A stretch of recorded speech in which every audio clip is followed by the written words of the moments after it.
बच्चों हमारे हाथ में क्या है? कितनी है तीलियां? कितनी? 3 तीलियां ना। आइए आपको एक मैजिक दिखाते हैं इन तीलियों को जोड़कर। ठीक है, हमने तीनों तीलियों को देखिए जोड़ दिया।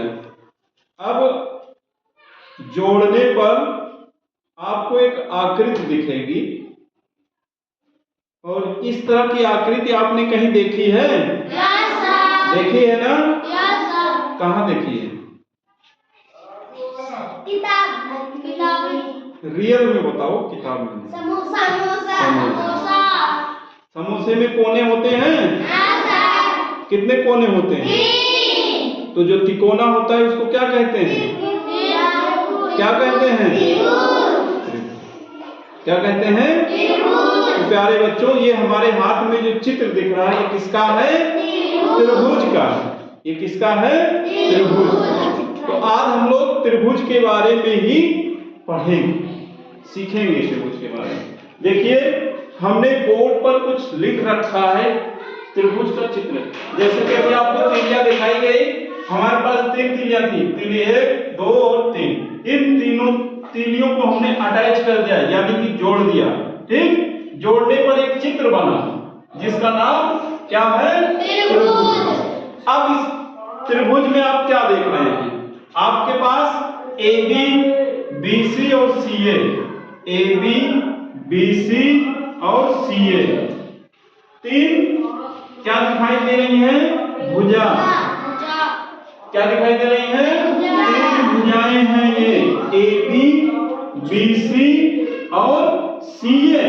अब उसके बाद इसका देखो, ये A, B, C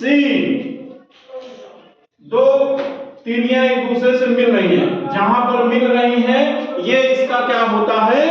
शीर्ष होता है, सिर होता है। तो त्रिभुज में कितने सिर होते हैं? 3 शीर्ष होते हैं इसके। कितने शीर्ष होते हैं? 3। कौन कौन सा है शीर्ष? A है, B है और क्या है? C है। ठीक, अब उसके बाद देखो 2 तीलियों के बीच में झुकाव है। कोई झुकाव है ना? इस झुकाव को क्या कहते हैं? त्रिभुज का कोण कहते हैं। इस तरह त्रिभुज में कितने कोण हैं? 3 कोण हैं।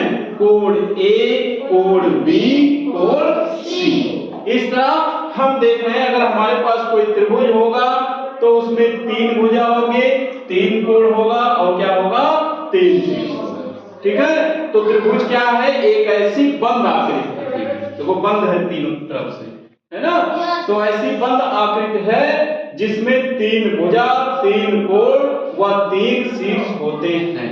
ठीक, त्रिभुज को जब भी लिखना है कैसे लिखेंगे? ये इस तरह छोटा सा त्रिभुज लिख के उसके आगे जैसे हमें लिखना है त्रिभुज